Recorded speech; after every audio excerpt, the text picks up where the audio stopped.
Hello there.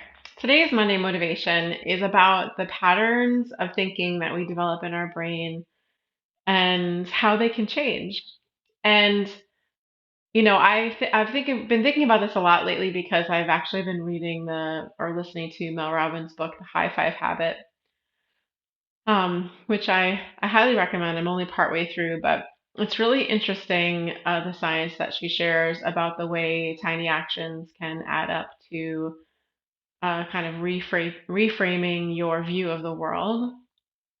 And it's really logical because we already know that there's way more information that we're having to process in the world than our brains can possibly like collate. Um, our brains did not evolve at the same rate with which our technology has grown, and so like we just are not capable. We're not computers. We can't possibly parse out and make sense of every single piece of stimuli that comes at us. So the brain has to sort of single out the things that are important. And it actually reminded me a lot of a book I read many years ago about how we are trained to see patterns in the world.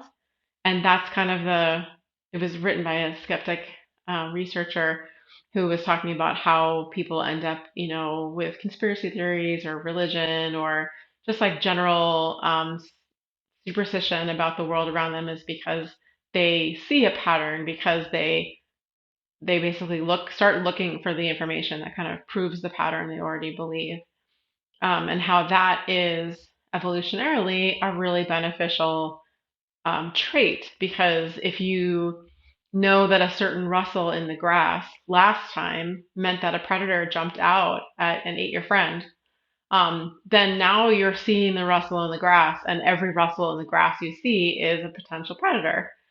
That's a really good thing when the only thing you worry about all day is a rustle in the grass because that could save your life. And so the human brain has the capacity to see these patterns, and it's a life-saving thing. Like most other things that are also problematic, it also has a life-saving piece of it.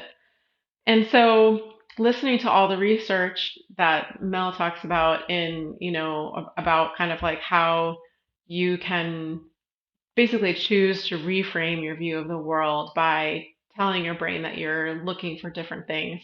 And I just got through this part where she talks about negative self-talk and how if you start to pay attention to the kind of instinctual negative thoughts that come up every time a stressful situation comes up, or even every time you see a friend succeeding and you're like your instinct is jealousy, to kind of to say, I'm not thinking that right now as a way of shutting down that thought and not allowing yourself to like pursue that spiral.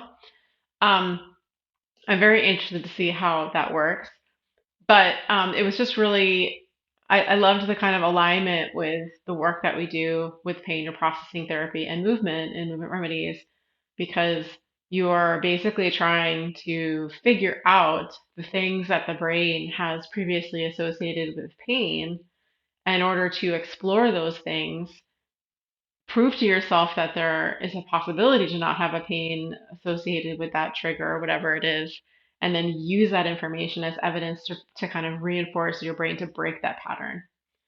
So we want to build new patterns of positive experiences around movement and also a pattern of celebration about the things that we do that are successful.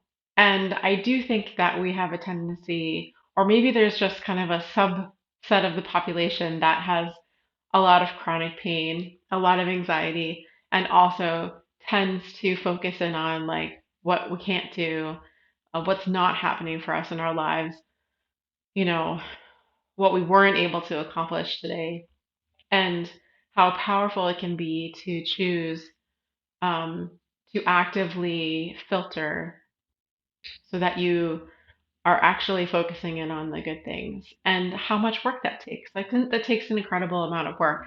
I mean, if I were to say out loud, I'm not thinking that right now for like every negative thing that popped up, I feel like I'd be talking to myself all day. So it is amazing how we can very quickly build patterns, right? these things don't, I mean, many of the patterns we have around negative self-talk have been with us for many, many years. But something like pain, I've heard numbers of like 3 to 4 months, is enough for you to basically have a kind of learned psychological attachment to pain. I don't know that anybody can really assign a duration. I think that's kind of arbitrary and personal. But like, I think my point is, I'll get there. My point is, what makes our brains so amazing and adaptable, and that's a wonderful quality because we can learn and grow and change over time, is also like problematic because it can pick up a habit that doesn't serve us, a pattern that doesn't serve us. And really, it's like, it's not a thing that you can sit back and be passive about. Like, we have to actively cultivate positive thinking patterns, positive affirmation patterns. I mean, and that's just a lot of work. So I'm just kind of naming that, and just how complex that is, and how the older we get, like the more kind of ruts of negativity we have fallen into, and that means more patterns to dig out of and more new patterns to build. But like, that's the kind of exciting thing, is that every day is a chance to be on a path towards a better version of yourself, even if it's just like the tiniest step, even if it's marching in place, even if it's curling up for that day, but not going backwards. So anyway, yeah, celebrate you. That's the point. Celebrate the achievements. I bet you can find something in this day that's worth celebrating. And I'll see you next week.